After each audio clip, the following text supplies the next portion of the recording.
Greetings, friends. I am Vitaly Portnikov.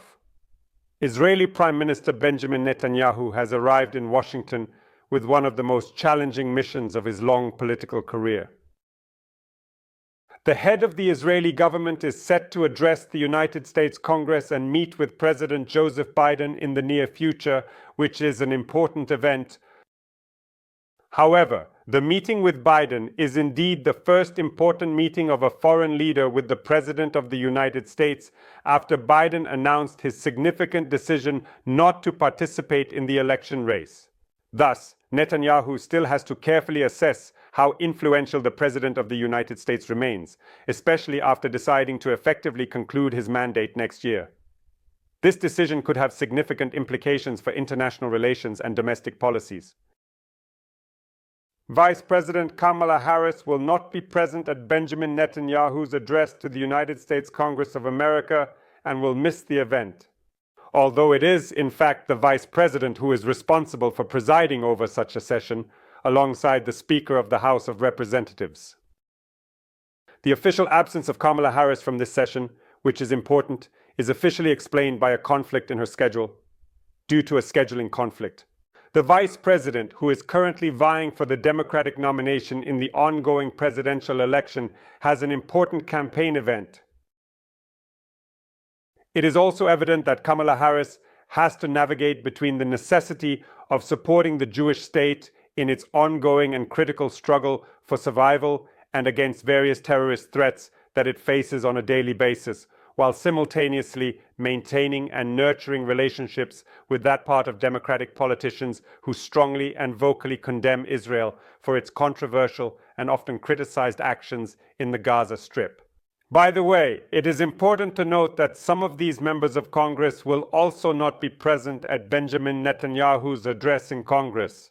So in a strategic move, Kamala Harris chose to have a separate and distinct meeting with the Prime Minister of Israel as a carefully considered compromise option. Another senator who will not be attending Netanyahu's address is the Republican vice presidential candidate J.D. Vance, who is recognized for his dedication to international relations and his impactful speeches on the significance of the US-Israel alliance. This might raise some doubts, as Vance is an uncompromising supporter of Israel. Even when he talks about the United States actually needing to specifically and practically restrict assistance to its allies, he always indeed makes an exception for the Jewish state. And the former United States President Donald Trump is widely known to be a staunch and vocal supporter of the State of Israel.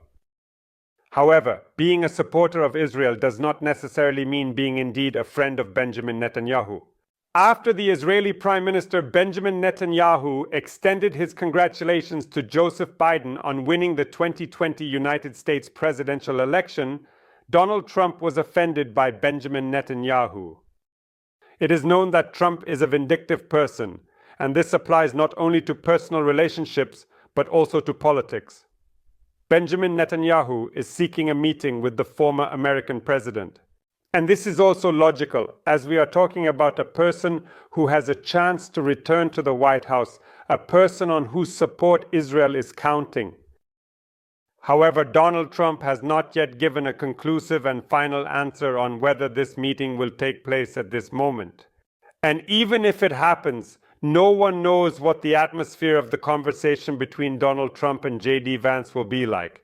Yahoo and J.D. Vance also don't know. As an experienced opportunist, he decided it would be better for him not to be in Congress at this particular moment when the Israeli Prime Minister Benjamin Netanyahu appears there.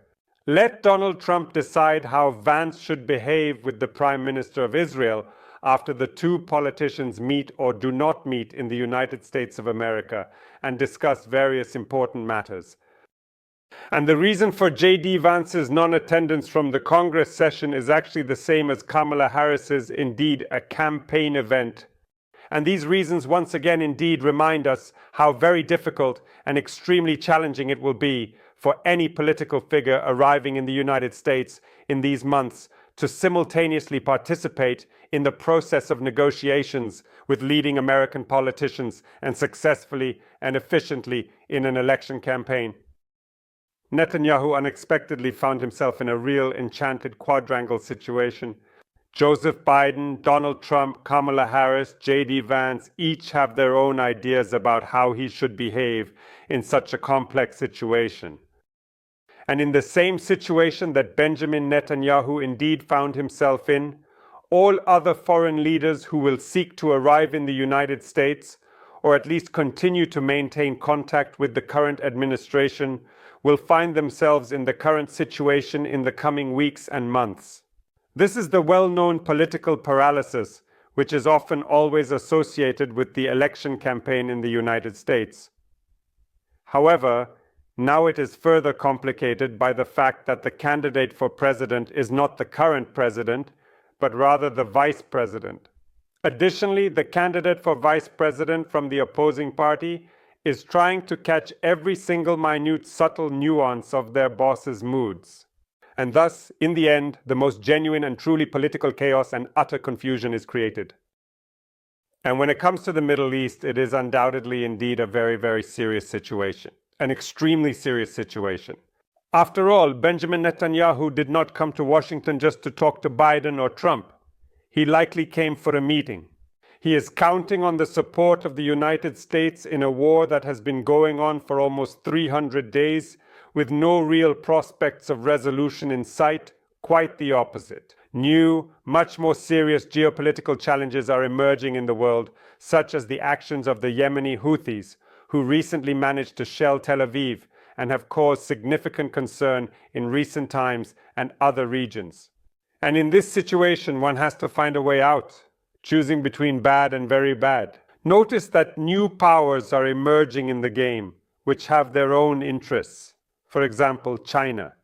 Gathering in the city of Beijing, the leaders of all the various Palestinian political factions and compelling them to formally announce that was to be the formation of another new national unity government, or Russia, which seeks to destabilize and create chaos in the Middle East in order to have more freedom of action and maneuverability in the ongoing war with Ukraine and in creating and establishing its own sphere of influence and dominance in Central Europe. And the ongoing and complex conflict in the Middle East is at the center of this great geopolitical and strategic struggle between the United States, China, and Russia. And it would seem that Americans should be aware of the challenges facing their country if the situation in the Middle East continues to deteriorate. As a result, the Prime Minister of Israel has to figure out the schedule for his meetings with Joseph Biden, Donald Trump, and Kamala Harris. Thank you, friends. Stay tuned to this channel, subscribe to me, and follow my social media networks, social networks. On Patreon and Buy Me a Coffee. Support the development of this channel. Good luck!